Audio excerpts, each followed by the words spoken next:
Alors, on débute notre dernière semaine du mois de janvier et forcément aujourd'hui, on a un nouveau sommet sur l'or à 5110. Alors, techniquement parlant, il n'y a absolument rien à redire.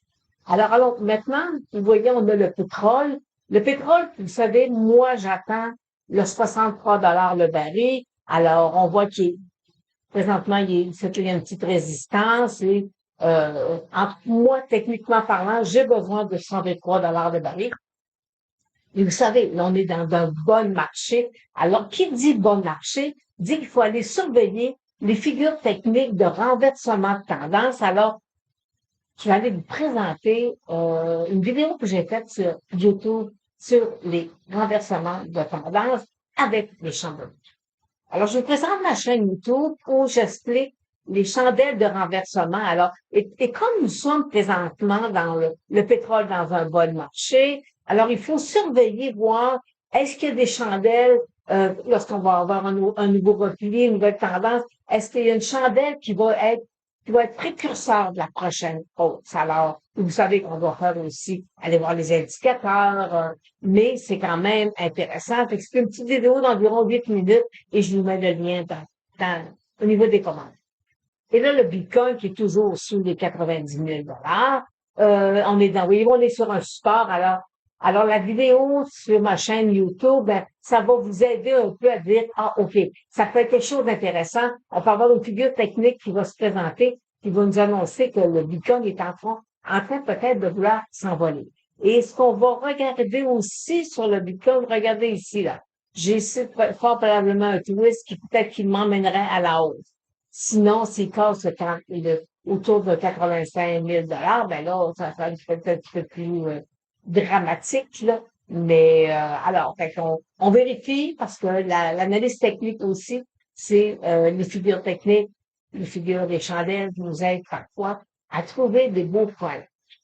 Alors, je vais vous présenter deux secteurs, deux indices, deux ETF là, américains où il faut surveiller. OK, alors, on a, là, vous voyez à l'écran le XLK, c'est le secteur, celui de la technologie. Alors, on est à l'intérieur d'un beau triangle avec ici, là, quand même une moyenne mobile de 200 jours qui est haussière. Alors, et on sait que c'est NVIDIA, Apple, qui est, par la dire, c'est des titres quand même techniques qui sont à l'intérieur. Alors, il faut surveiller la sortie parce qu'on peut avoir des petites surprises.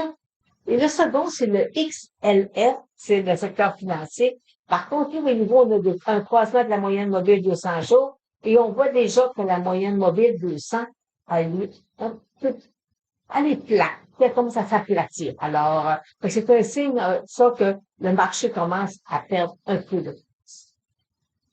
Alors, les deux titres qui dominent cet ETF-là, c'est Berkshire Hathaway et JP Morgan. Après ça, on a Visa et Mastercard. Alors, et Bank of America. Alors, c'est les principaux titres, alors qu'il faut surveiller et on va, pour les prochains jours, là, et les prochaines semaines, c'est des titres vous allez voir qu'on va analyser.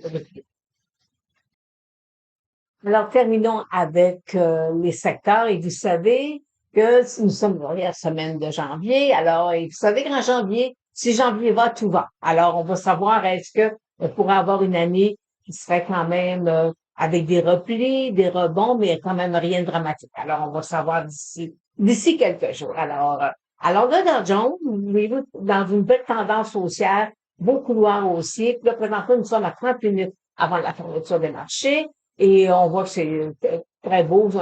On est une hausse de 365 points. Alors, c'est quand même quelque chose de super. Sur le marché canadien, sur le TSX, je vais vous l'agrandir. Alors ici, voyez-vous, on a quand même là une petite le marché, là, vous voyez, depuis quelques jours, là, environ 2 semaines, là, c'est un petit peu plus au ralenti. Alors, on est en zone de surachat. Alors, on surveille le TSX, puis vous savez que probablement c'est le secteur orifère qui le maintient aussi.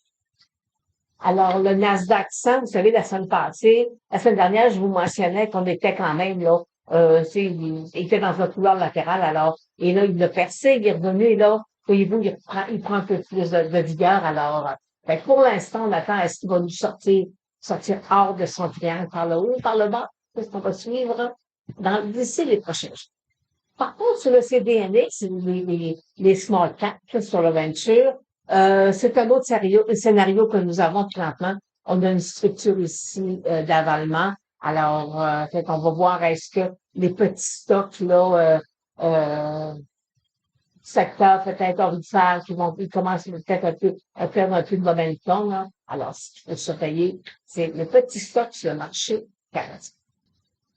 Alors, on termine avec le S&P 500. Alors, dans un couloir aussi. Alors, pour l'instant, rien de dramatique. C'est comme le Dow Jones. C'est pas, il va y avoir des replis, des nouveaux, des variations, mais c'est pas, il y a rien de dramatique, là, pour l'instant, avec moyenne mobile de 200 jours à l'USR. Alors, sur les marchés, les indices, le Dow Jones et le S&P 500, techniquement parlant, c'est super intéressant.